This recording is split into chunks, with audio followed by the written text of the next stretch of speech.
Neat ಪರೀಕ್ಷಾ ಅಕ್ರಮದ ವಿರುದ್ಧ ಸಿಡಿದು ಬೀದಿಗೆ ಇಳಿದು ಹೋರಾಟವನ್ನು ನಡೆಸಿದಂತ ಜೆನ್ಸಿಗಳು ದೇಶದಾದ್ಯಂತ ಸಂಚಲನವನ್ನು ಸೃಷ್ಟಿ ಮಾಡಿದ್ರು.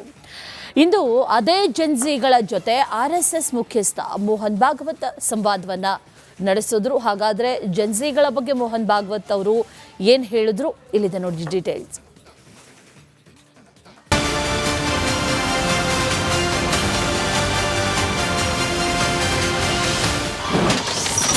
ಕೆಂಡವಾಗಿದ್ದ ಜೆನ್ಸಿ ಜೊತೆ ಆರ್ಎಸ್ಎಸ್ ಸಂವಾದ ಸಭೆಯಲ್ಲಿ ಸಾವಿರಾರು ವಿದ್ಯಾರ್ಥಿಗಳು ಭಾಗಿ. ನೀಟ್ ಪರೀಕ್ಷೆ ಅಕ್ರಮ, ಶಿಕ್ಷಣ ಹಾಗೂ ಪರೀಕ್ಷಾ ವ್ಯವಸ್ಥೆಯ ವಿರುದ್ಧ ಧ್ವನಿ ಎತ್ತಿದ್ದ ಜೆನ್ಸಿ ಪಡೆ ಇಡೀ ದೇಶವನ್ನೇ ತಮ್ಮತ್ತ ತಿರುಗುವಂತೆ ಮಾಡಿತ್ತು. ರಾಷ್ಟ್ರ ರಾಜಧಾನಿ ದೆಹಲಿಯಲ್ಲಿ ಹೋರಾಟದ ಕಿಚ್ಚು ಕೇಂದ್ರ ಸರ್ಕಾರಕ್ಕೂ ಬಿಸಿ ಮುಟ್ಟಿಸಿತ್ತು. ಆದರೆ ಅಂದು ಆಕ್ರೋಶದಿಂದ ಪ್ರತಿಭಟನೆಗೆ ಇಳಿದಿದ್ದ ಜೆನ್ಸಿ ಪಡೆಯ ಜೊತೆ ಆರ್ಎಸ್ಎಸ್ ಮುಖ್ಯಸ್ಥ ಮೋಹನ್ ಭಾಗವತ್ ಸಂವಾದ ಸಭೆ ನಡೆಸಿದ್ರು. ಪರಸ್ಪರ ಚರ್ಚೆ ನಡೆಸಿ ಈಗಿನ ಯುವಕರ ಆಸೆ, ಆಶಯ, ಕನಸುಗಳ ಬಗ್ಗೆ ಮತ್ತು ತಮ್ಮ ಮತ್ತು ಈಗಿನ ಯುವ ಪೀಳಿಗೆಯ ನಡುವಿನ ವಿಭಿನ್ನ ದೃಷ್ಟಿಕೋನದ ಚರ್ಚೆ ನಡೆಸಿದ್ರು. ये अभी जो हमारी एग्जिस्टिंग पीढ़ी है उससे ज़्यादा ऑनेस्ट है. अरे वाह, बढ़िया है. और देशभक्ति और सेवा का ऑनेस्ट अपील उसमें चलता है.